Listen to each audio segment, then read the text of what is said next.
lecture on setting ticks and limits. If you haven't, please import NumPy and Matplotlib. I have already done that. So what we'll do is we'll use the sine and cosine function that we saw in the previous lectures and see how we can set ticks and limits. We briefly looked at those in the previous lecture. Okay, so we have our x-axis. For our x, we use NumPy's line space method, and we'll use points from -6 to 6, and we have defined two functions here, cosine and sine function, and we saved it in variables cosine and sine.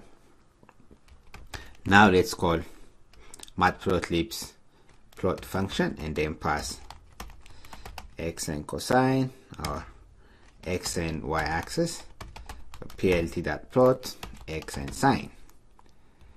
So let's change this default behaviors. Let's set the color of our cosine function to red,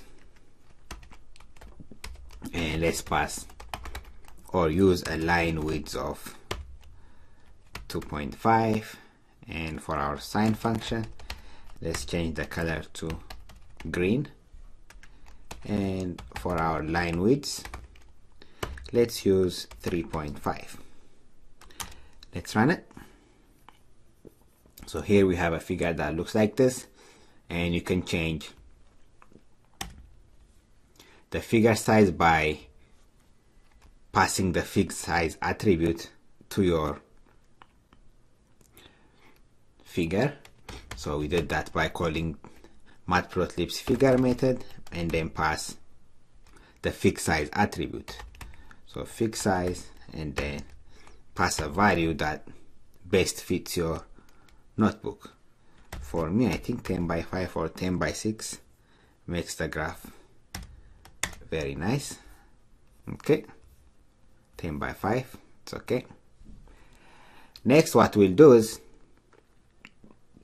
let's pass the xlim attribute, or call the xlim function, and adjust the xlimit values, and we'll do the same for our y limit. Okay, so for that we'll simply call Matplotlib's xlim function and pass whatever value we want. Let's say if we want to change it from -9 to 9, we can simply say -9 to 9. Okay, and for our y-axis, we can call Matplotlib's ylim function and then pass whatever value we want to use. Let's say -1.4 to +1.4. And if we run it, we have a graph that looks like this. So this is one way of changing the x limit and y limit values. We simply call the xlim function and then pass whatever value we want, right? Now let me show you another method. So I'll copy this, paste it here, and what we'll do next is use the minimum and maximum functions or methods. Okay, so we'll call a function on this for our x-axis, and we'll call a function on our y-axis. Let's see how we can do that. So we first call the xlim function, and earlier we passed a value of what, -9 to 9 or -10 to 10, right? So here we passed -9 to 9. Instead of that, what we can do is we can take our x variable, which is our x-axis, and since those are numbers, we can call the minimum function, right? So this basically means take the minimum, which is -6 in our case, and then let's say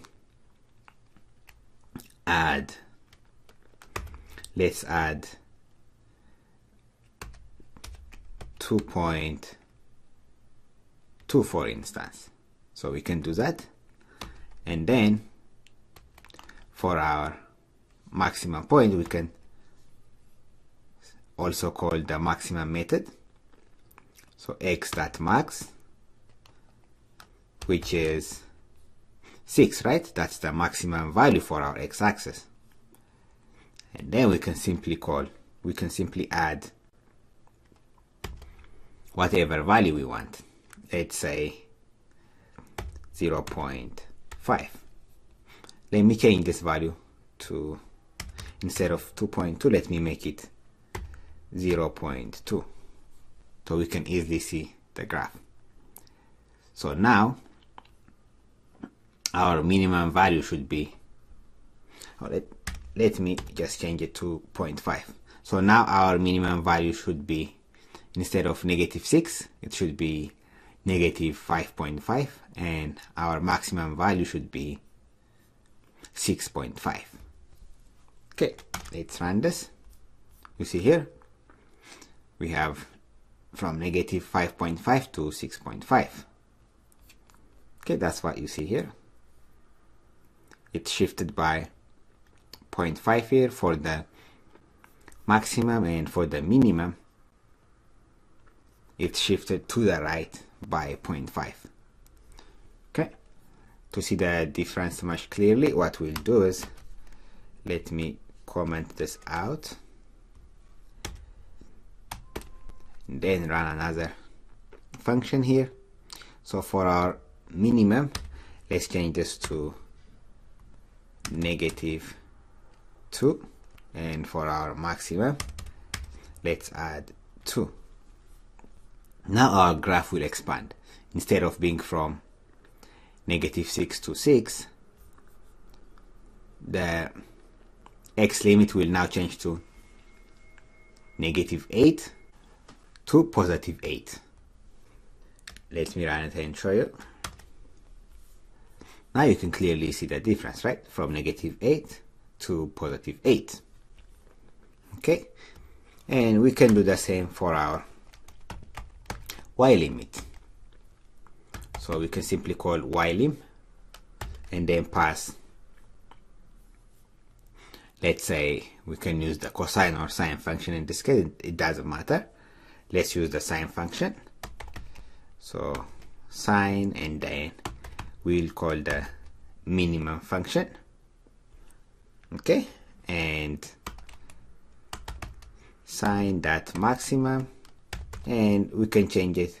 So here we just added 2 or subtracted 2. You can also use the multiplication or division, since those values are numbers. Okay, in this case let's multiply it by 1.3 for instance, and let's do the same thing for our maximum value. Let's run our cell now, and here you see our y limit for our graph has changed. Instead of being from -1 to 1, now we have multiplied it by 1.3. Great. Another thing we can do is adjust our x and y ticks. We can have however many ticks that we want. Let me copy this and show you how we can do that. In the previous lecture we have used the NumPy's line space method to adjust our x and y ticks. If you remember, this is the function that we used. We called the xticks method and then used the NumPy's line space method, and then pass the starting and ending points, and then how many ticks that we want, right? So we already know that. For this example I'll show you another method. Okay, let's see how we can do that. First we'll call the xticks methods, and what we can do is, if we want specific ticks to be used, we can pass those values as a list. Let's say we want a tick at -6, and then at -3, 3 maybe, and then at 0, and then at 3 and 6. So we can do that. And let's do the same for our y-ticks. So we'll call Matplotlib's y-ticks method, and then pass a list of values that we want the tick. Let's say we want to see the tick at -1, and then -0.4, and then let's say 0, and then let's say at 0.5, and then 0.8 and 1. So it doesn't have to be precise. If you are using the NumPy's line space method, it will be precise. It will give you precise ticks. However, in this case, if you pass the values as a list, it doesn't have to be precise. So whatever value you pass, you'll see the ticks at those values. You see here? These are the values that I specified: -4, 0, 0.5, 0.8, and 1, and I see the ticks there. Whereas on the y-axis, on the x-axis, I passed precise values. So I see those values. And again, we can adjust those. For instance, I can add 1 here, and then run it, and now I'll see an additional tick here. Great. This is what I have for the lecture on setting ticks and limits. Thank you, everyone.